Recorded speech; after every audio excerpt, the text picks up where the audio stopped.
Quanto à gravidade, nós podemos classificar os erros em dois grandes grupos: aqueles que não causam dano ao paciente, e aí nós temos 4 categorias, e aqueles que podem causar dano ao paciente, e nós temos 5 outras categorias. As categorias são de acordo com a dificuldade em causar o dano ao paciente. A categoria A engloba circunstâncias ou eventos com capacidade de provocar erros. Por exemplo, se o profissional de saúde esquece de anotar o horário na qual foi administrado o medicamento no prontuário do paciente, isso potencialmente poderá provocar um erro de medicação. Não necessariamente vai provocar, não necessariamente vai produzir dano ao paciente, mas potencialmente poderá provocar um erro de medicação. Já a categoria B são os erros que não atingem o paciente. Então, podem acontecer erros de medicação que não necessariamente vão atingir o paciente, que foram resolvidos antes mesmo que o medicamento chegasse a ser administrado ao paciente. A categoria C são erros que conseguem atingir o paciente, mas que não causam dano. Por exemplo, o medicamento foi administrado antes do horário ou depois do horário, e que essa diferença do horário da administração não necessariamente produziu algum dano ao paciente. E a categoria D são os erros que conseguem atingir o paciente, que requerem monitoramento ou intervenção para confirmar se não resultaram em dano. Então, são tratamentos que foram feitos ou uma dose equivocada ou uma troca do medicamento e que precisam ser monitorados e que potencialmente podem causar dano ao paciente, mas não produzem necessariamente dano ao paciente. Eles enquadram-se na categoria D. Já aqueles erros que causam dano ao paciente, nós temos a categoria E, que causam dano temporário ao paciente e que precisam de uma intervenção temporária também. A categoria F são danos temporários ao paciente e que necessitam, além da intervenção, também de um prolongamento do tempo de internação. A categoria G, que apresenta um dano permanente ao paciente. A categoria H necessita de intervenção para manutenção da vida do paciente. E a categoria I são aqueles que implicam em óbito. Nós vimos em uma das histórias que apresentamos no início dessa videoaula que um dos erros de medicação envolver o óbito do paciente. Então, esse erro ele pode ser englobado na categoria I dos erros de medicação quanto à gravidade. Já quanto à causa, os erros de medicação eles podem ser por problemas de interpretação na prescrição. Podem ser, por exemplo, a comunicação verbal incorreta, incompleta ou ambígua.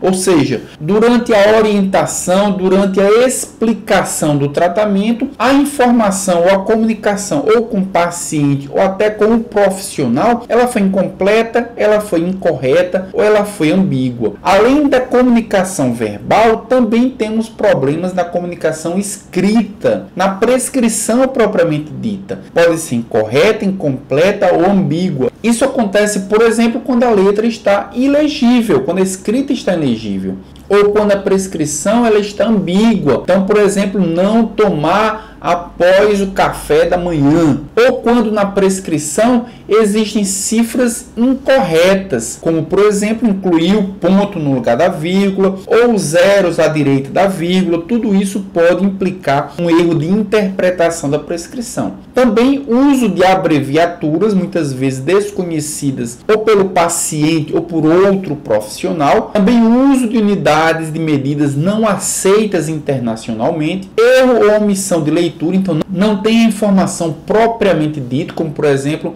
a frequência ou a dose ou o horário da administração. Também problemas de interpretação quando falta dados da identificação ou a identificação do paciente ela está incorreta. Mas, além da comunicação escrita incorreta, pode haver também interpretação incorreta da prescrição, ou seja, a informação está lá, mas inclusive por erro da escrita ou por a escrita ilegível, pode ser interpretado incorretamente os tratamentos. O segundo erro de medicação com relação à causa é a confusão do nome ou do sobrenome dos pacientes. Então, muitas vezes, o paciente apresenta homônimos, o medicamento é prescrito apenas com o nome do paciente, ou o nome pode estar com a grafia equivocada, e isso pode gerar um erro na hora da administração do medicamento. O terceiro tipo de erro de medicação é a confusão nos nomes dos medicamentos. Muitas vezes os nomes eles são prescritos de forma equivocada,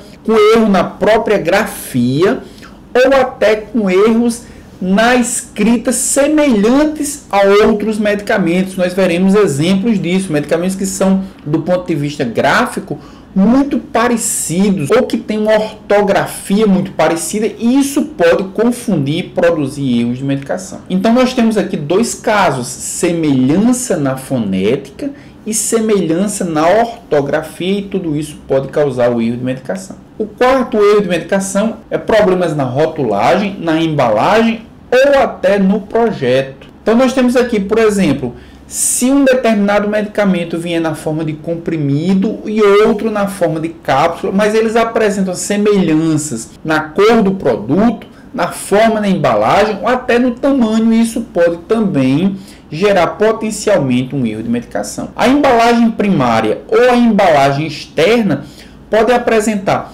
informações incorretas ou incompletas, semelhanças com outros produtos, a aparência pode induzir ao erro e símbolos ou logotipos também podem induzir ao erro. Um erro de medicação também frequente pode ser a bula incompleta ou uma bula que vai induzir ao erro. A ficha técnica também pode ser incompleta ou induzir ao erro. E o material informativo do medicamento pode também estar induzindo ao erro. O quinto tipo de erro de medicação quanto à causa pode ser problemas na administração, ou seja, os equipos ou os dispositivos de dispensação ou os dispositivos de preparação, eles podem ter algum tipo de erro. Então nós temos equipamentos ou materiais defeituosos, que é o 5.1, falhas nos sistemas de distribuição automática, problemas com a seleção dos equipamentos, dos dispositivos necessários para a administração do medicamento, incluindo aí as seringas e os adaptadores, também falhas nos sistemas ou nas bombas de infusão, erros nos dispositivos doseadores, incluindo aí as seringas para a distribuição de gotas, além de colheres, e outros também relacionados à administração. Então vejam que o quinto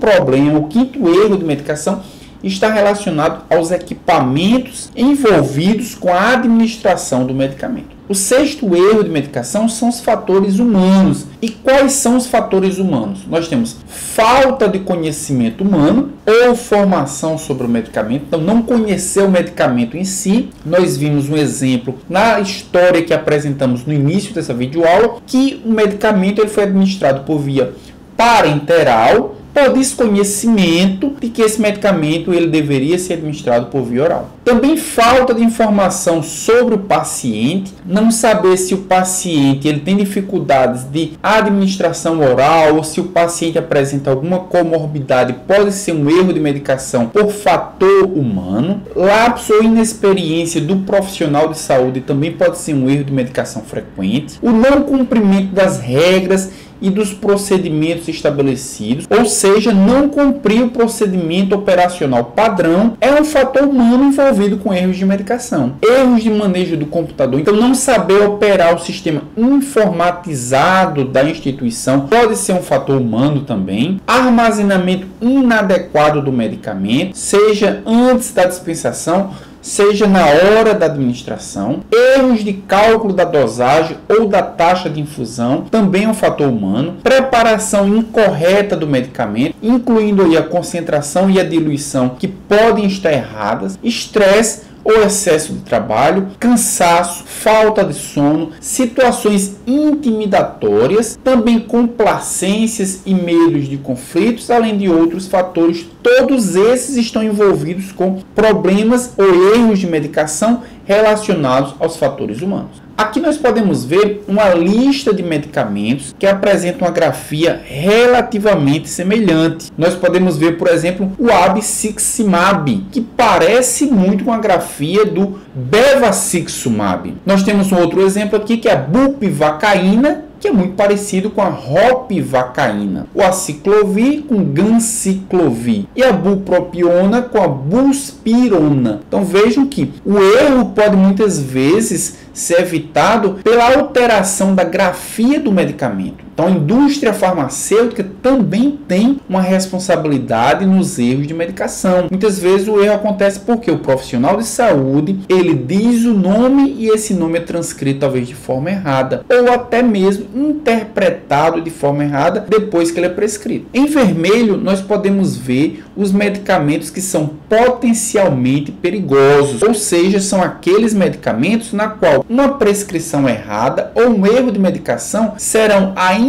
mais graves do que outros. Nós podemos ver aqui nessa listagem vários medicamentos que são potencialmente perigosos e que precisam de uma atenção ainda maior na hora da prescrição, da dispensação e também da administração. Nós temos, por exemplo, os agonistas adrenérgicos intravenosos, como epinefrina, como fenilefrina e como norepinefrina, além dos anestésicos gerais inalatórios intravenosos, o propofol e a acetamina, os antagonistas adrenérgicos intravenosos, o propranolol e o metoprolol, os antitrombóticos e os anticoagulantes, a varfarina, a heparina, o fator de coagulação 10A, os bloqueadores neuromusculares, como succinilmetônio, rocurônio e vecurônio, os contrastes radiológicos intravenosos, os hipoglicemiantes de uso oral, os inotrópicos intravenosos, como por exemplo a digoxina, os medicamentos administrados por via epidural e intratecal e os medicamentos na forma lipossomal, anfotericina B é um exemplo. Aqui não estão todos os medicamentos potencialmente perigosos, existem outros medicamentos que não foram citados, mas esses talvez sejam os mais importantes. Vejam aqui que nós temos um exemplo de um medicamento potencialmente perigoso, um hipoglicemia antioral, que estava presente em uma das histórias que nós contamos, a glibenclamida, que foi administrado como se fosse amoxicilina. Mas vejam só, a amoxicilina muitas vezes é administrada numa dose de 500 mg a cada 8 horas, 3 vezes ao dia. Imagine administrar 500 mg de glibenclamida. Então o paciente teve lesões cerebrais pela excessiva administração de um hipoglicemiante oral, que é um medicamento potencialmente perigoso, pois ele pode causar hipoglicemia em órgãos que não se sustentam, que não aguentam essa hipoglicemia, que é o caso do sistema nervoso central. Aqui nós temos a listagem dos 10 principais medicamentos envolvidos em erros de medicação na emergência. Em primeiro lugar, nós temos a insulina, que é um medicamento potencialmente perigoso. 8% dos erros de medicação na emergência tem a insulina envolvida nesses erros. Em segundo lugar, nós temos os anticoagulantes com 6,2%. A amoxicilina suspensão está envolvida em 4,3% dos erros de medicação.